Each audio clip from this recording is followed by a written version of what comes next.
L'adolescence, ça me tient à cœur parce que j'ai reçu beaucoup d'adolescents quand j'étais à la maison des adolescents et dans mes interventions dans les collèges et lycées.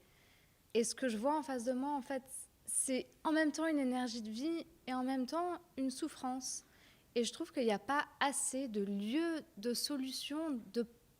C'est un peu... Parce que quand on pense aux adolescents, en général, on pense qu'ils sont irresponsables, irrespectueux, c'est la période ingrate, l'âge bête. Mais du coup, on ne sait pas trop quoi en faire. Qu'est-ce qu'on fait avec un adolescent qui fait sa crise de rébellion? C'est compliqué.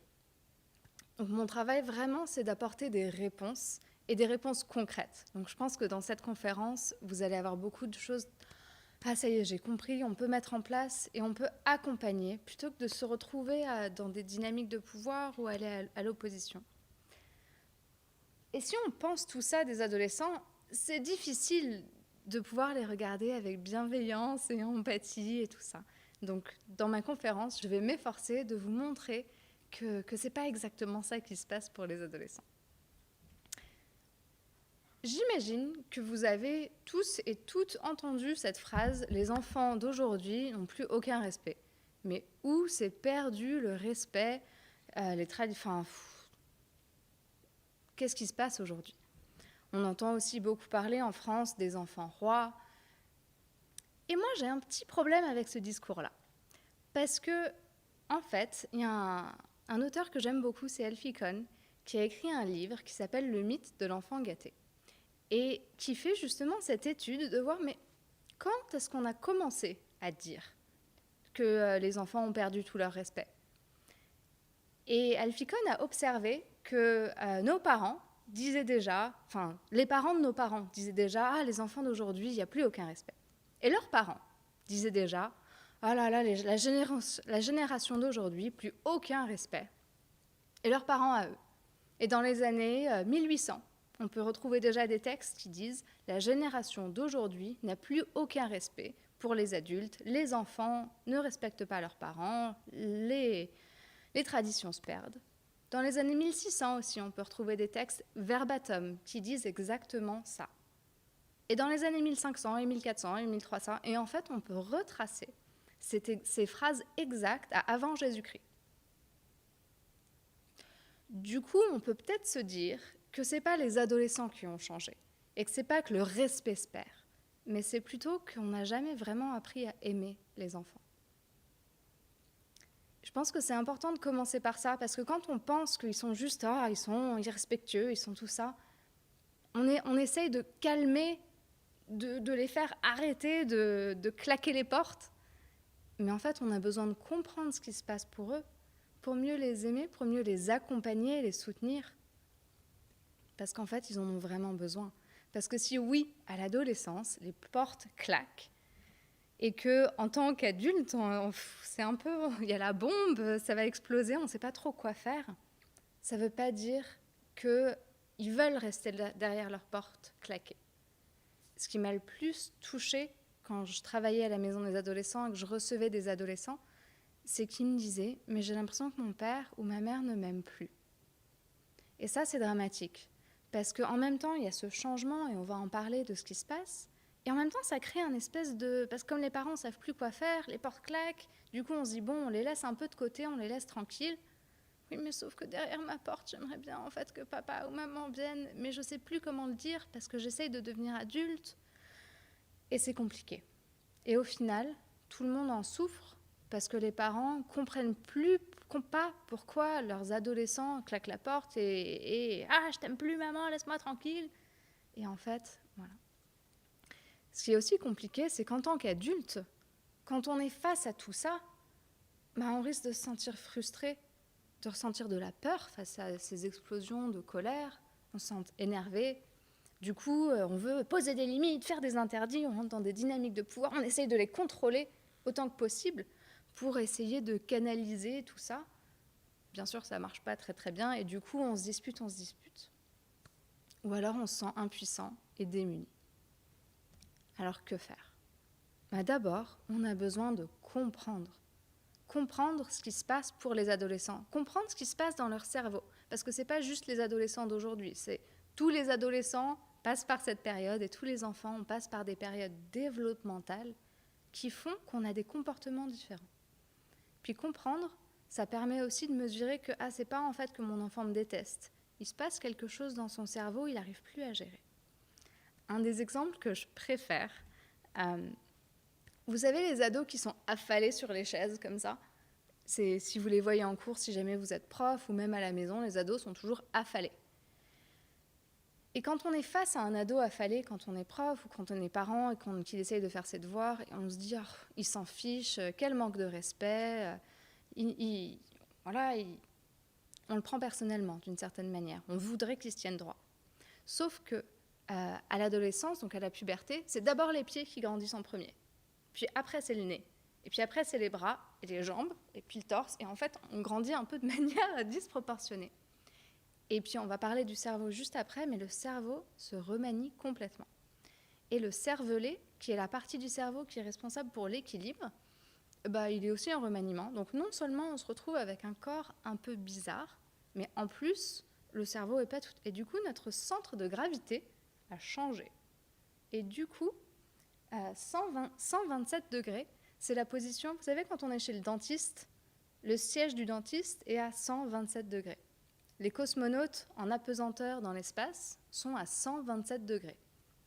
La position affalée de l'ado sur sa chaise de classe, c'est 127 degrés. C'est la position la plus ergonomique pour gérer son centre de gravité. Quand on comprend ça, on peut mesurer qu'en fait, il n'est pas en train d'essayer de se rebeller et de me montrer que je n'ai aucune importance et qu'il n'a pas de respect pour moi. Il est en train d'essayer de gérer son corps qui est devenu tout bizarre, auquel il ne comprend rien. Ça fait une sacrée différence quand même.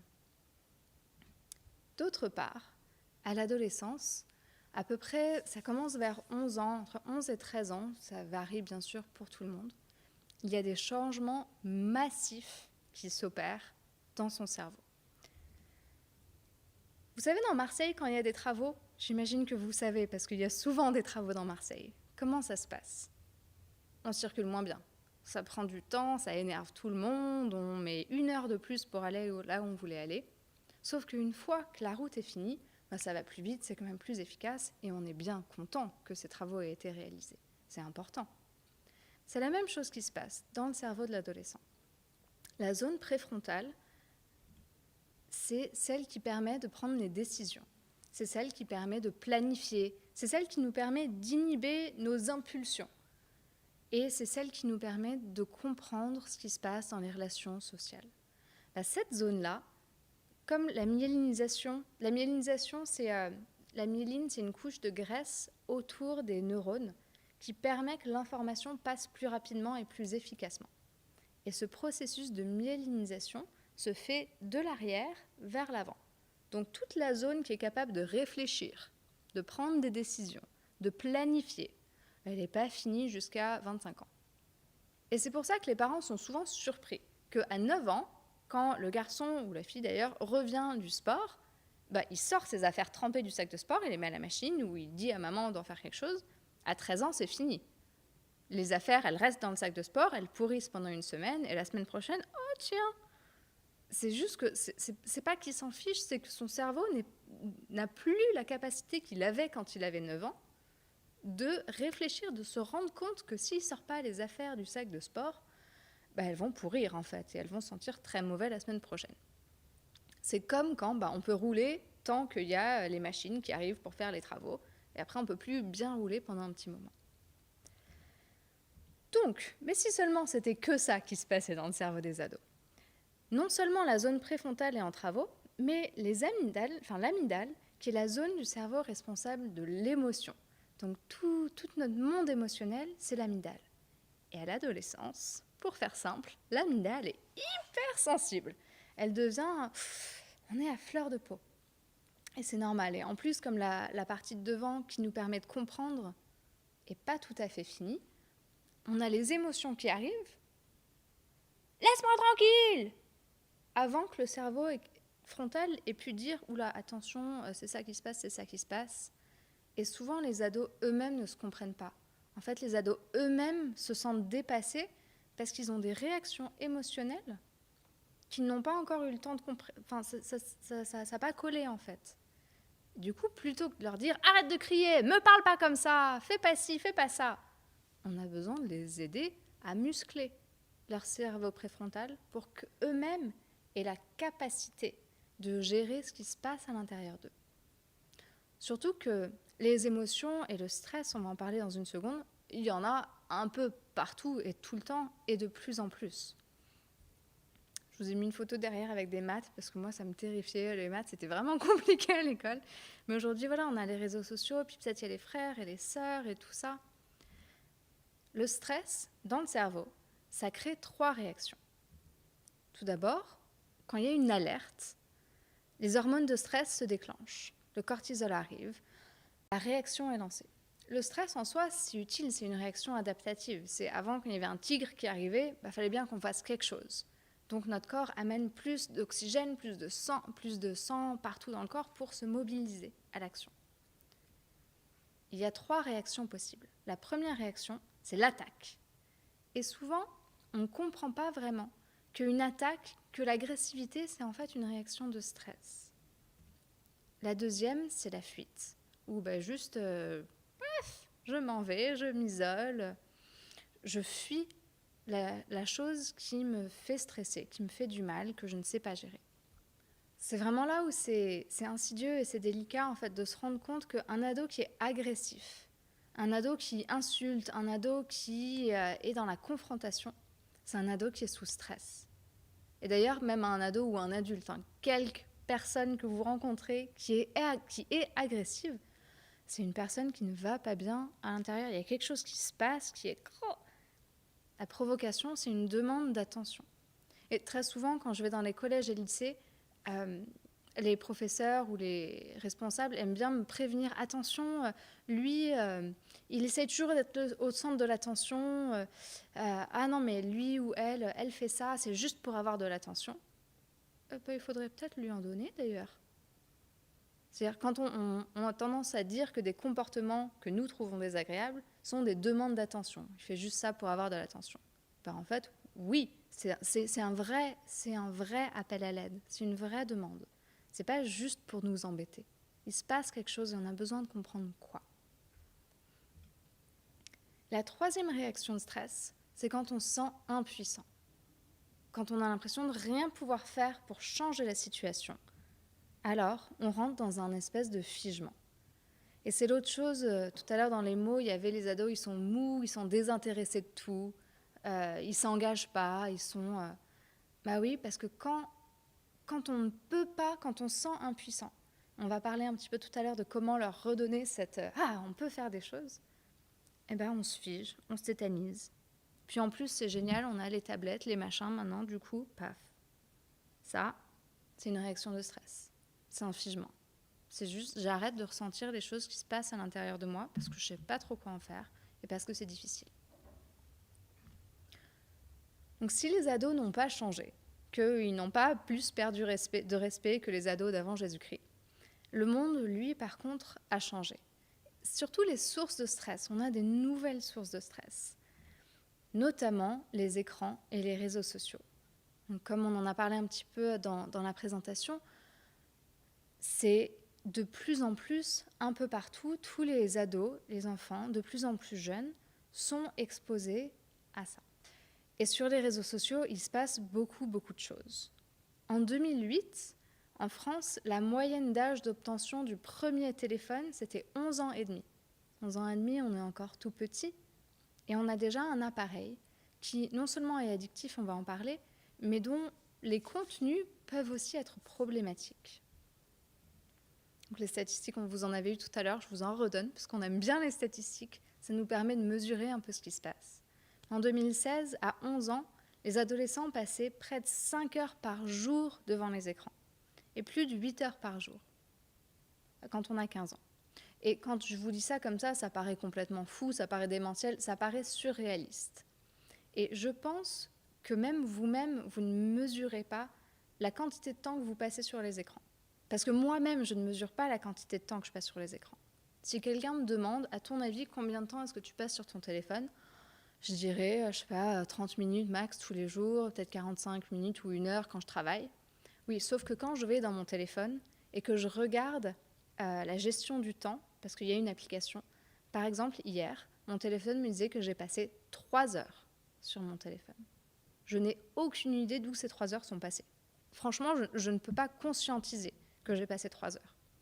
Et c'est là que c'est dangereux parce qu'on ne se rend pas vraiment compte en fait du temps qui passe, parce que c'est là, parce que c'est accessible, parce que quand on est devant, on est un peu hypnotisé. Notre cerveau est complice de ce phénomène et de ces images. Parce que non seulement, en plus à l'adolescence c'est encore plus fort, parce que non seulement il y a tous ces changements qui se passent, que la zone préfrontale est en travaux, l'amygdale est hypersensible, mais aussi le noyau accumbens, qui est responsable du circuit de la récompense, est hyperactif. C'est lui qui nous donne ce sentiment de plaisir. C'est agréable, ça me fait du bien, de satisfaction. C'est aussi lui qui me donne l'envie et le sentiment de me surpasser. Mais c'est aussi lui qui me fait prendre des risques ou qui cause les addictions.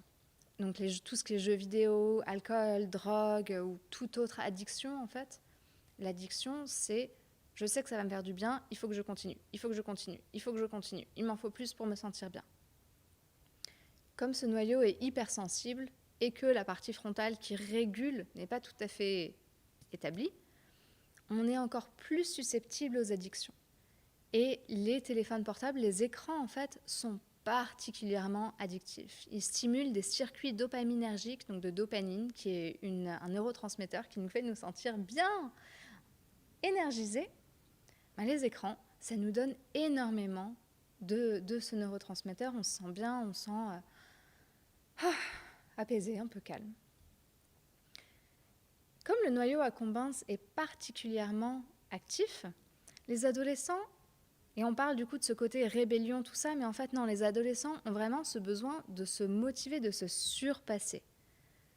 Historiquement, si on regarde, c'est les adolescents qui partent à la guerre ou qui vont conquérir ou qui vont sur un voilier pour traverser l'Europe, enfin pour traverser la mer, pour faire un message. Les adolescents, ils ont besoin de changer le monde. Ils ont besoin de s'exprimer. Ils ont besoin de pouvoir transformer le monde.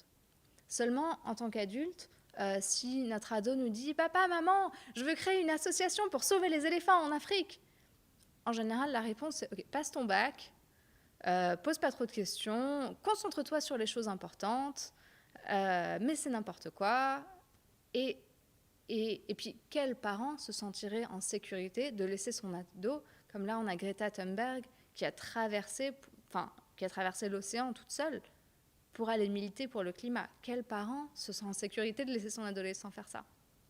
L'autre photo que vous voyez dans l'arbre, c'est mon frère, le petit point noir en haut de l'arbre. C'est ma mère qui a pris la photo. Et pareil, si les adolescents ou les enfants grimpent aux arbres, tout ça, descends de là, tu vas te faire mal. Attention, tu vas te faire mal. Surtout, fais attention. En vrai, en tant qu'adulte, on est coupable de préférer, même si c'est inconscient, qu'on ne se l'avoue pas vraiment, on préfère que notre adolescent soit sagement dans sa chambre, derrière son écran, où on a l'impression qu'il ne va rien lui arriver, plutôt qu'en haut d'un arbre, plutôt qu'en train de sauver les éléphants en Afrique, plutôt qu'en train de traverser les océans, plutôt que d'aller à une manifestation. Du coup, on ne leur laisse pas cette place, cette créativité pour s'exprimer, pour ce besoin fondamental de l'adolescence qui est le dépassement de soi. Du coup, ils se retrouvent sur d'autres options pour sentir un sens de pouvoir personnel. Donc, par exemple, les jeux vidéo où papa, on tue tout le monde, et où si on fait une partie et qu'on perd, ça dit game over, essaye encore. C'est pas ouais, t'as eu 0, qu'est-ce que t'as fait, machin. Essaye encore, réessaye. Ou pareil sur Instagram, les likes, tout ça. Toutes ces choses-là sont des choses qui nous donnent du sentiment de pouvoir personnel, le sentiment d'exister. Et si on ne favorise pas le dépassement de soi chez les adolescents, les projets, tout ça, forcément, on se retrouve inéluctablement avec des adolescents qui n'ont plus goût à rien, qui n'ont envie de rien, qui ne sont intéressés par rien et qui veulent juste être devant leurs écrans. C'est la conséquence normale de ce que nous, en tant qu'adultes, avons créé pour eux. Et nous avons besoin de changer ça. Pour moi, ce qui est dramatique, c'est que plus de 2/3 des 12-14 ans disent qu'ils préfèrent être privés de sortie plutôt que privés de smartphone. Et ça, c'est dramatique parce que justement, l'endroit où ils vont s'épanouir, c'est pas devant leur tablette. C'est quand ils sortent, c'est quand ils sont avec leurs copains, copines. Du coup, la question de privation de sortie, c'est pas une bonne idée parce que encore heureux qu'ils sortent, encore heureux qu'il se passe des choses. Parce que vous allez voir, on va en parler, mais il y a beaucoup, beaucoup moins de risques en dehors dans le monde que dans leur chambre, devant leur téléphone portable. L'autre chose qui fait que c'est plus difficile d'être privé de téléphone que de sortie, c'est qu'à l'adolescence, il y a une réorganisation du lien d'attachement. Ça veut dire qu'un enfant de 8 ans, sa figure de sécurité, c'est papa-maman. Si je vais, à la fin de l'année, faire de mon cours de théâtre, faire ma présentation de théâtre devant tous les parents, j'ai vraiment envie que papa-maman soit là. Papa-maman sont là, mon cerveau se calme, les hormones de stress se calment, je suis en sécurité. À l'adolescence, s'il y a papa-maman dans la salle, ça fait monter le stress. Vous avez remarqué comme aucun adolescent ne veut que son parent l'amène devant le collège. Non, c'est tu me laisses au coin de la rue, à 200 mètres. Il ne faut surtout pas qu'on te voie. Parce que quand les autres sont là, donc quand les pères sont là en fait, en tant qu'adolescents, comme c'est devenu eux notre lien social, la figure d'attachement, bien que le parent reste de toute manière la figure d'attachement de base, mais la présence du parent, en même temps que la présence des amis, cause un stress physiologique dans le cerveau de l'adolescent.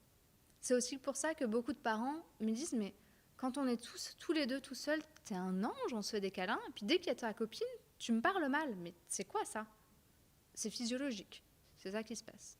C'est juste que la présence du parent cause un tel stress que l'adolescent, il explose.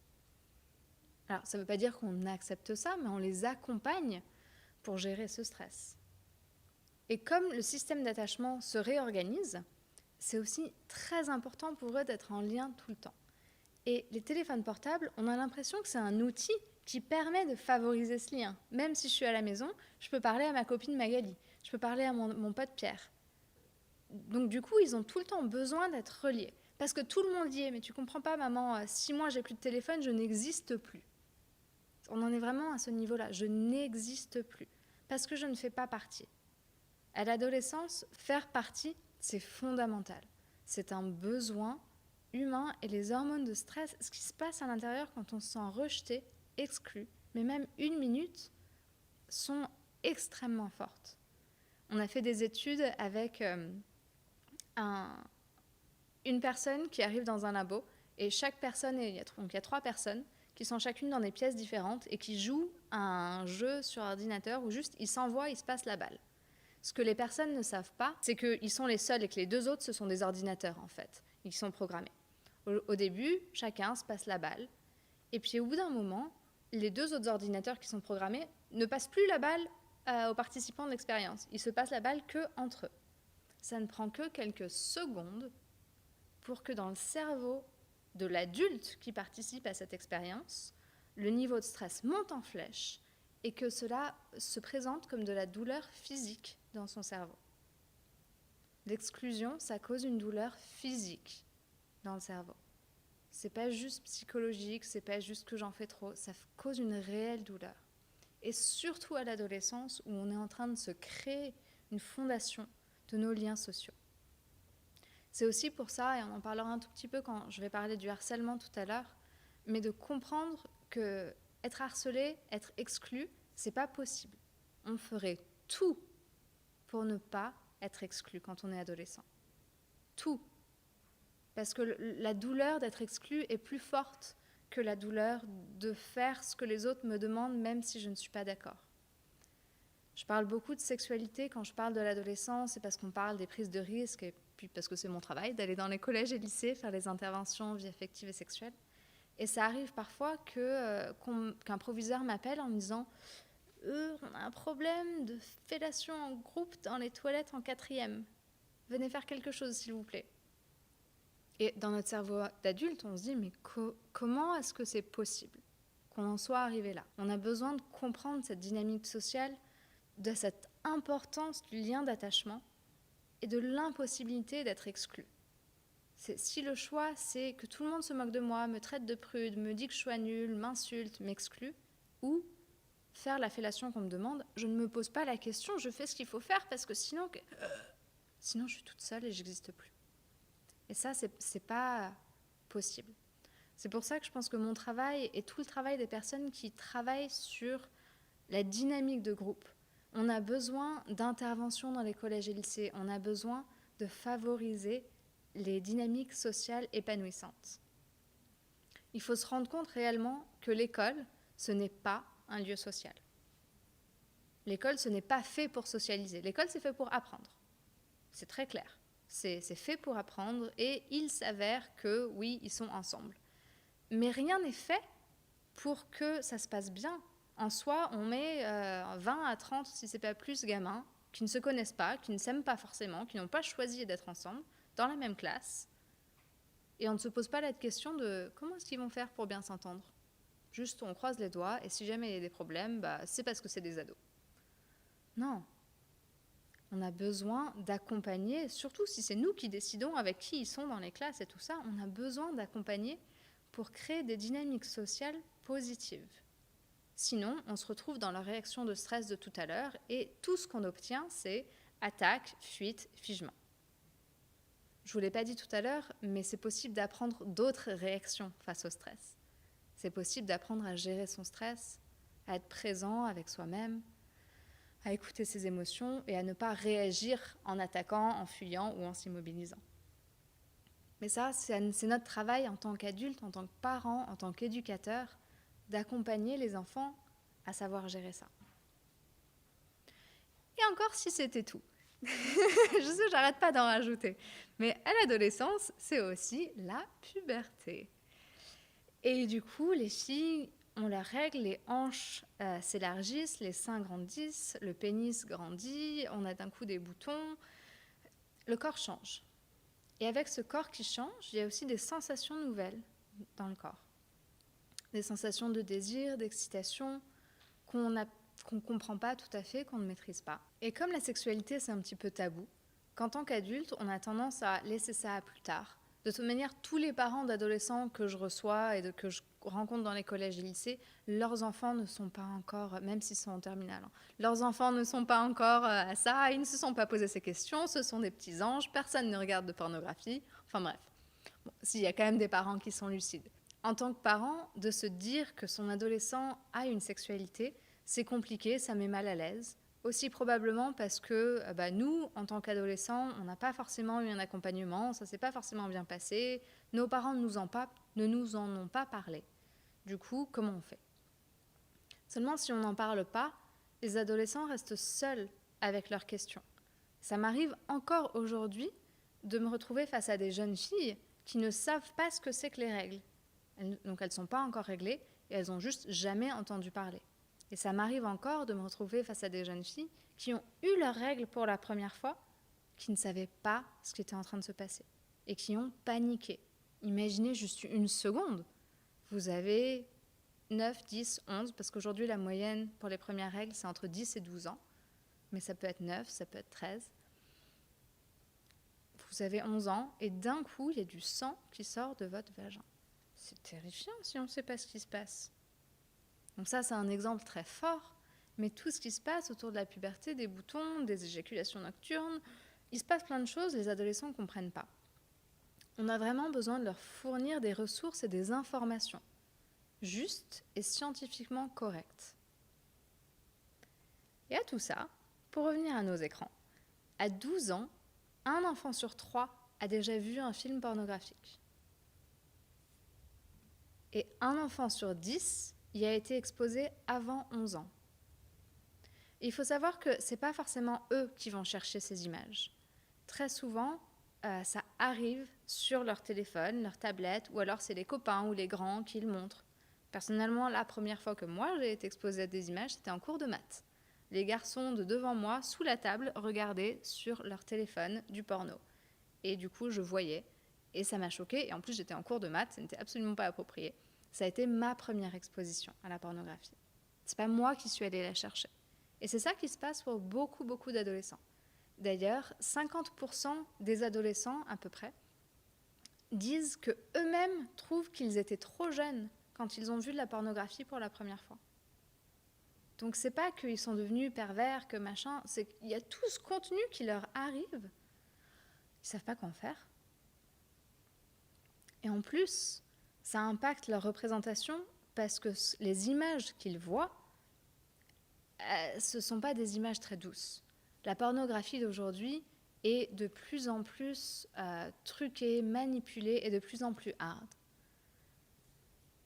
Et quand moi j'arrive dans les collèges et lycées et que je demande aux adolescents, à votre avis, est-ce que la pornographie représente la sexualité ? Alors, j'ai des réponses mixtes. En général, j'ai du « mais non, madame, mais non, c'est… » Et parfois, j'ai du « bah oui, à peu près ». Globalement, ils savent, mais… Et là, même vous, est-ce que vous savez ? Parce que globalement, les adultes à qui je parle ne savent pas non plus à quel point la pornographie ne représente pas la réalité. Quand ils me disent qu'ils savent, je leur dis « Ok, pourquoi est-ce que ça ne représente pas la réalité ?» C'est des acteurs, ils sont payés, ils font semblant. Parfois, ils font semblant. Ok, génial, je suis complètement d'accord. Quoi d'autre ? Comment ça, quoi d'autre, madame ? Et à quoi d'autre ? C'est là que c'est insidieux. Parce que quand on va au cinéma pour voir un film d'action et que le héros saute du 5e étage du bâtiment, se rattrape à un lampadaire, rebondit sur une poubelle et atterrit sans aucune égratignure, personne n'est en train de se dire « Ouais, je vais faire pareil, ça va trop impressionner ma meuf ». Non, on sait très bien que c'est truqué. Dans la pornographie, on ne se rend pas compte que c'est truqué. Par exemple, est-ce que vous saviez que quasiment toutes les éjaculations sont fausses ? Que c'est une petite pompe accrochée sur le côté du pénis et que c'est du blanc d'œuf avec de la farine, du lait concentré sucré, du shampoing, du lait de coco. C'est un peu tout et n'importe quoi qui ressemble à peu près à une consistance blanche et visqueuse. Et d'ailleurs, la quantité qui sort, ce n'est pas une quantité normale. Une éjaculation normale, c'est 3 à 6 millilitres. Dans la pornographie, c'est pas ça qui sort. Et du coup, je me retrouve avec des ados qui me posent une pléthorée de questions sur « mais moi, ça coule et ça fait pas autant, est-ce que je suis normale, est-ce que mon corps il fonctionne normalement ?» J'ai même des ados qui me disent, je me souviens d'une question qui m'avait marquée, d'un jeune de 15 ans qui m'écrivent les questions de manière anonyme sur un papier avant, parce qu'on ne peut pas se permettre de poser ces questions à l'oral, c'est pas possible, qui m'écrit j'ai peur de tout ce que je vais devoir lui faire. Je crois que je ne suis pas prêt. » C'était même pas une question. Ils voient ces pratiques et ils se disent que c'est ça la réalité. Mais s'ils ne savent pas que c'est truqué, s'ils ne savent pas qu'il y a eu 3 caméras qui ont filmé en même temps pour montrer 3 angles, pour pouvoir faire d'1 minute de film 10 minutes de film, parce que les mouvements c'est un peu répétitif, on a l'impression qu'ils le font pendant des heures, alors que la moyenne d'un rapport sexuel, la moyenne d'une pénétration en France, c'est 5,4 minutes. C'est pas tant que ça. Bon, c'est une moyenne, bien sûr, ça veut rien dire en soi, mais eux, ils ont l'impression que le minimum d'une pénétration, c'est 30 minutes. Sinon, en dessous de ça, ça sert à rien. On crée des attentes qui, du coup, en face de moi, j'ai des ados qui sont stressés et qui essayent de reproduire ce qu'ils ont vu dans la pornographie. 25% des adolescents ont déjà tenté de reproduire une pratique ou une scène qu'ils ont vue dans un film pornographique. Mais du coup, où est passé l'amour, la tendresse ? On se retrouve à faire des gestes qui ne viennent pas de notre imaginaire, mais qui viennent de ce qu'on a vu dans des images.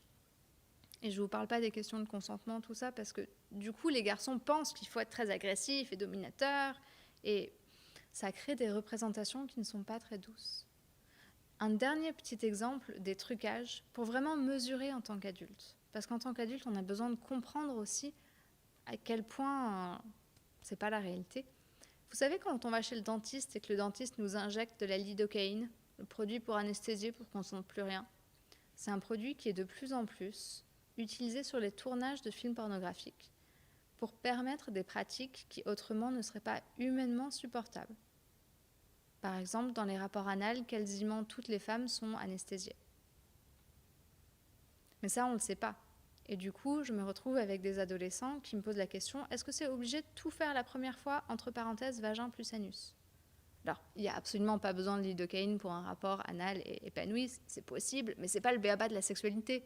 C'est peut-être une pratique qu'on fait à un moment de sa vie, si on en a envie, mais ça n'est aucunement une norme. Et d'ailleurs, une grande majorité des acteurs et des actrices ont fait leur première fois de certaines pratiques comme la pratique anale sur les films, sur les tournages de films porno. Ce n'est absolument pas ce qu'eux font dans leur vraie vie. Mais comme les ados, ils voient ça, qu'en plus c'est interdit aux moins de 18 ans, du coup ils se disent « Ah, c'est le monde des adultes, ils me cachent quelque chose, ils pensent que je suis trop petit, ils veulent pas que je voie. » Ils ont envie d'aller voir, ils voient ça, ils essaient de reproduire. Enfin bref, on se retrouve avec des normes complètement biaisées. Je sais que c'est un peu inquiétant tout ça, et qu'on se dit « Oh mon Dieu, qu'est-ce que je fais ?» Alors, je pense que les ados sont vraiment en demande de vraies informations. Parce qu'une grande majorité d'eux vont sur ces réseaux pour avoir des réponses. Et si on leur fournit des réponses, et c'est pour ça que j'ai écrit ce livre, et d'ailleurs la majorité des dessins que vous voyez dans cette présentation viennent de mon livre Sexpérience. Et ce dessin-là vient du chapitre Les coulisses du porno. Quand on comprend, on peut mettre en perspective. Et on peut choisir de ne pas faire pareil, parce que du coup, on comprend vraiment que ce n'est pas la réalité. Du coup, comme il y a toutes ces représentations, et puis on a parlé un tout petit peu du harcèlement tout à l'heure et des dynamiques sociales, pour moi, le vrai risque de la sexualité à l'adolescence, quand on parle des conduites à risque, on a toujours peur des IST, des grossesses non désirées. Mais il y a aussi tout le côté relationnel. Et quand on fait de l'éducation sexuelle, c'est pas juste il faut mettre une capote, attention les IST, attention les grossesses, parce qu'en soi, ils l'ont entendu. C'est bien de le dire, mais une fois. Et il y a d'autres choses à dire. Par exemple, qu'est-ce qu'on fait quand le partenaire dit bah oui, mais si tu m'aimais, tu me ferais confiance, moi je suis clean, et en plus je me retirerai au bon moment, donc il n'y a pas besoin de mettre de capote. Si tu m'aimes, tu me le prouves. Qu'est-ce qu'on fait?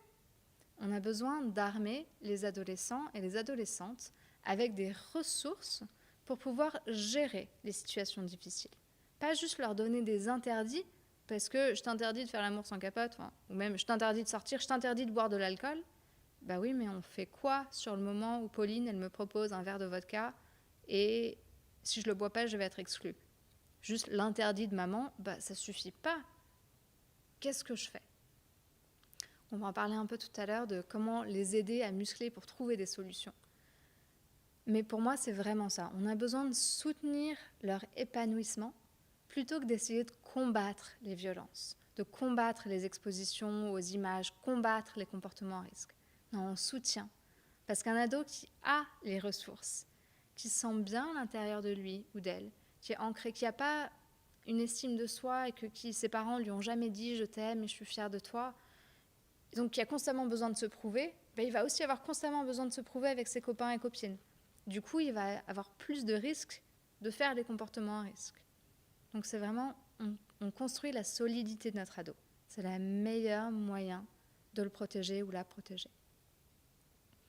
Un des outils que j'utilise beaucoup avec les ados, c'est la question des 3 C.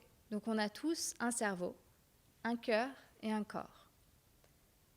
Et quand on parle de différentes situations, ma proposition c'est, ça te fait quoi dans ton cœur? Ça te fait quoi dans ton corps? Ça te fait quoi dans ton cerveau? Tu te dis quoi? Par exemple, pour la réponse à la slide de tout à l'heure avec le garçon qui insistait un peu pour que la fille accepte d'avoir un rapport sexuel, à cette fille, si on parle de cette situation avec elle, alors on ne parle jamais de sexualité, de la sexualité des adolescents avec les adolescents. On parle de sexualité en général, ou on parle d'alcool en général, ou on parle de conduite à risque en général. En fait, tous les sujets un peu intimes ou tabous, où ils peuvent avoir l'impression qu'il va y avoir des conséquences, on n'a pas envie qu'ils aient peur d'être punis ou de ci ou de ça, on a envie qu'ils puissent nous parler. Et on a envie de muscler leur capacité à réfléchir. Donc on parle il y a plein d'exemples. Là, ce procès pour viol qu'on a vu à la télé, en regardant les infos, qu'est-ce que t'en penses? Ça te fait quoi? Qu'est-ce que cette personne, elle a fait? À ton avis, dans ce moment-là, ça lui faisait oui à quel moment, enfin peut-être pas sur un viol, ça fait oui nulle part, mais ça fait certainement oui nulle part, on va en parler dans une seconde d'ailleurs. Mais de muscler leur capacité à réfléchir. Sur la question du consentement, je pense qu'au-delà de dire « tu as le droit de dire non », ça c'est un message absolument qu'il faut dire, mais on a aussi besoin de donner plus d'informations pour comprendre. Pour moi, pour pouvoir comprendre, pour pouvoir respecter, il faut comprendre. Parce que respecter, c'est respectare, de sa racine latine, c'est re-regarder, regarder à nouveau. Et donc par exemple, si on parle de consentement, je vous montre ici quelques dessins de clitoris, parce qu'on ne sait pas que le clitoris ça a une érection, par exemple. Et comprendre que l'érection, pour un homme ou pour une femme, c'est un mécanisme involontaire. Il y a deux mécanismes de l'érection, un où il y a une stimulation directe, enfin un où on pense à des choses, ça nous excite, on a envie. Donc notre cerveau, notre tête, ça fait oui. Ça envoie l'information à notre corps, ça fait oui. Pour les filles, donc lubrification, mais aussi engorgement du clitoris. Pour les garçons, érection. Mais il y a un deuxième circuit de l'érection où c'est soit sous une vague hormonale, soit parce qu'il y a une stimulation directe des organes génitaux, où l'information d'excitation passe du sexe dans les vertèbres sacrées dans le bas du dos et revient en boucle réflexe dans le sexe. L'information ne passe pas par le cerveau. Il y a une érection qui est involontaire. Comprendre des subtilités comme ça, c'est fondamental quand on parle de questions de consentement. Parce que, bah oui, mais elle mouillait. Bah oui, mais il avait une érection.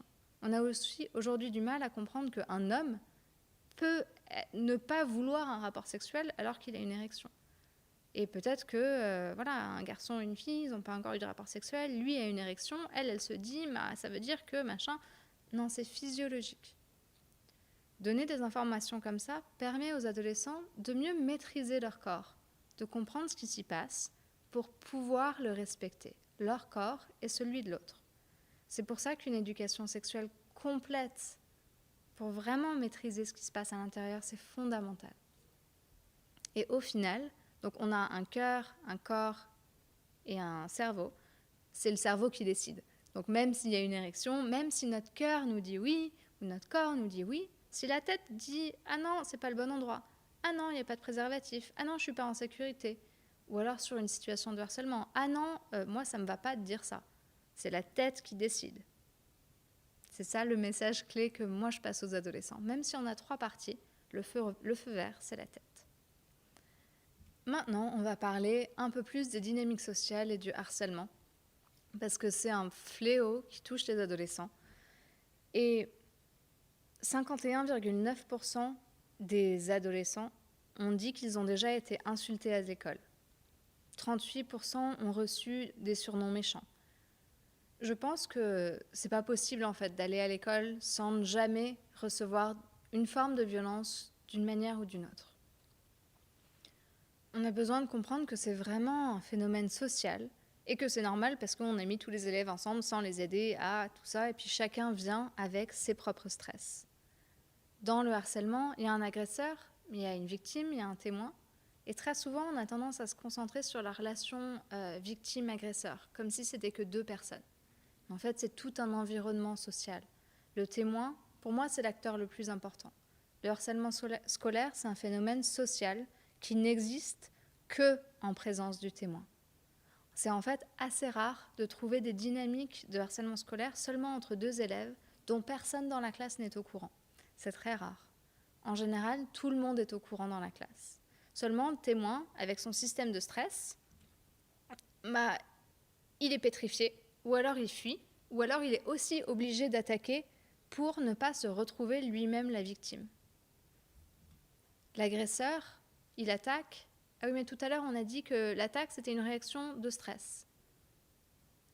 Tout à l'heure, dans l'introduction, on vous a dit que moi, j'ai été beaucoup harcelée quand j'étais petite. Il y a une chose qui a changé ma vie. Je me souviens quand j'avais 12 ans, sur le parking de l'école, la fille qui était la plus méchante avec moi, sa mère est arrivée, l'a attrapée par le bras et s'est mise à lui hurler dessus en l'insultant devant ses copines. Elle l'a traîné par le bras en lui disant « On va chez le proviseur maintenant, tu vas voir !» Je ne sais pas ce qui se passait. je me souviens du regard que cette fille m'a lancé parce qu'elle a vu que j'avais vu la scène. C'était un regard de haine absolue et de honte que j'ai vu cette scène où elle était humiliée par sa mère. Et j'avais 12 ans, à ce moment a changé ma vie parce que je me suis rendu compte qu'elle souffrait plus que moi. Je me suis rendu compte, du haut de mes 12 ans, qu'elle m'utilisait pour reprendre du pouvoir sur sa vie. Parce que les insultes que sa mère lui disait, c'était des insultes similaires à celles qu'elle me disait. Elle reproduisait sur moi ce que sa mère lui faisait.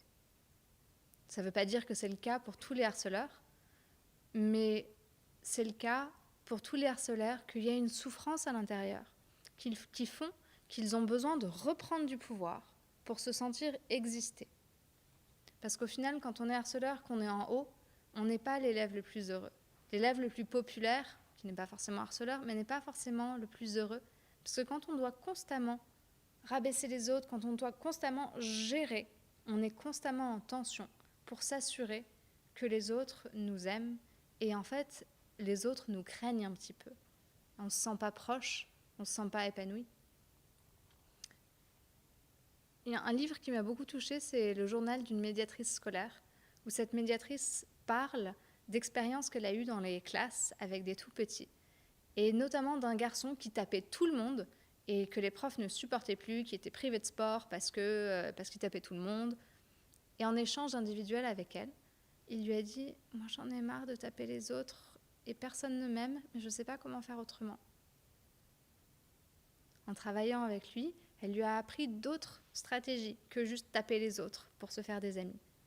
Et en fait, c'est un petit garçon qui était adorable, qui vivait des choses difficiles à la maison et qui ne savait pas faire autrement que paf. Mais il n'était pas heureux avec ça. Un enfant qui est harceleur, ce n'est pas un enfant heureux qui est juste une petite peste et dont ça l'amuse de taper les autres ou d'insulter ou de faire sur les réseaux sociaux.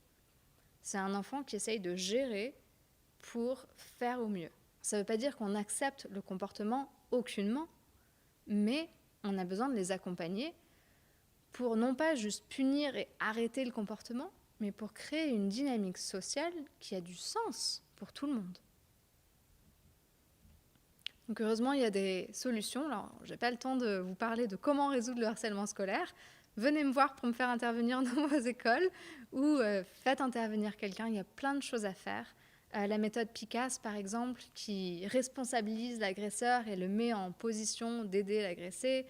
Une médiation par les pairs, de faire un projet de classe, de développer l'empathie. Les projets de classe, c'est fondamental parce que, mais pas juste le projet de classe, c'est projet de classe plus empathie. Quand on fait les choses ensemble, en fait, à l'école, on n'apprend pas à faire ensemble. Du coup, on fait l'un contre l'autre. Voilà. Il existe plein de solutions, il y a plein de choses à faire. Quand on parle aux adolescents de sexualité, de harcèlement, de tout ça, c'est une éducation complète, c'est pas juste un détail ici ou là.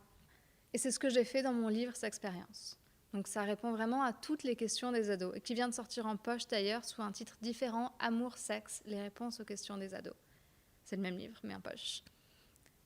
C'est un livre, pas forcément qu'on achète et qu'on dit « Tiens, c'est ton éducation sexuelle, on le lit ensemble ». Non, on l'achète, on le laisse traîner, on le pose dans leur chambre, on le laisse dans les toilettes ou dans le salon, un endroit où il peut s'en le prendre, se l'approprier.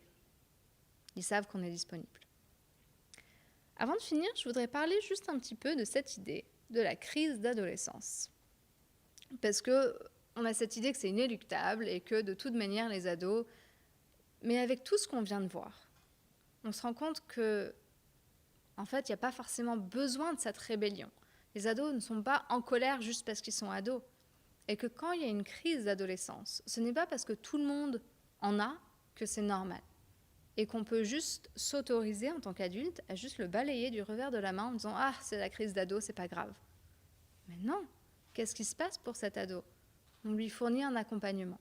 Souvent, avoir une tierce personne, c'est particulièrement utile. Avoir un thérapeute, avoir quelqu'un qui peut faire une médiation, c'est fondamental parce que, en tant qu'adulte, comme j'ai dit au début, on se retrouve avec toutes nos frustrations, nos énervements, nos peurs, et puis la manière dont nos parents étaient avec nous. Tous les traumatismes que nos parents, quand nous on pleurait, ils nous arrêtent de pleurer. Mais comment est-ce qu'on fait alors pour accueillir les émotions de notre ado? D'abord, on guérit la partie de l'enfant à l'intérieur de nous. On fait en sorte de respirer, de se sentir bien. Et puis, on accompagne. La crise d'adolescence, ce n'est en aucun cas inéluctable. C'est si un adolescent ne va pas bien, prenons-le pour une personne qui ne va pas bien et qui a besoin d'un accompagnement. Une petite parenthèse sur les limites et les punitions et tout ça. C'est quelque chose que, apparemment, on aime beaucoup en France, mais qui est particulièrement inefficace. Parce que à partir du moment où je fronce les sourcils, je dis non, et on ne peut pas dire non sans froncer les sourcils, c'est essayer, c'est pas possible. Ce qui se passe, c'est qu'on active notre système de stress, et on active le système de stress de notre adolescent. Plus on essaye, vous avez déjà fait bouillir du lait avec le couvercle, même si vous vous efforcez d'appuyer très très fort sur le couvercle, le lait va bouillir à un moment. C'est plus efficace d'éteindre le gaz que d'essayer de contenir le lait avec le couvercle. Ça va juste pas marcher. À un moment où c'est comme si on essaye d'avoir un ballon gonflé d'air qu'on plonge sous l'eau, est-ce que c'est le ballon ou c'est notre bras qui va se fatiguer en premier? Clairement, c'est notre bras. Le ballon ne va pas se fatiguer. Donc plutôt que poser des limites, on a besoin d'offrir un cadre. Un cadre dans lequel l'adolescent peut parler. Un cadre avec des règles qui ne sont pas la même chose que des interdits, mais qui aident les adolescents à comprendre le monde, à gérer, et des règles qu'on établit ensemble pour le bon fonctionnement de la famille, auxquelles les ados sont d'accord qu'ils ne vivent pas comme un écrasement contre lequel ils vont avoir besoin de se rebeller, parce qu'ils ont en effet ce besoin de se dépasser, ce besoin d'exister, ce besoin d'avoir du pouvoir personnel. Donc si on leur donne de l'opposition, ah, tu n'existes pas, c'est moi qui décide, tout ça, bah, on active négativement leur besoin d'exister, du coup, paf, on va à la confrontation. Si on crée des règles ensemble, ils se sentent considérés, ils se sentent respectés. Et bon, après, il y a plein d'autres choses qui passent, mais les limites, c'est vraiment pas la solution. Pareil, de leur juste dire toutes les choses à ne pas faire, c'est pas très utile, ils se sentent écrasés. Donc plutôt, d'abord, je respire. Première chose, face à un adolescent, je respire.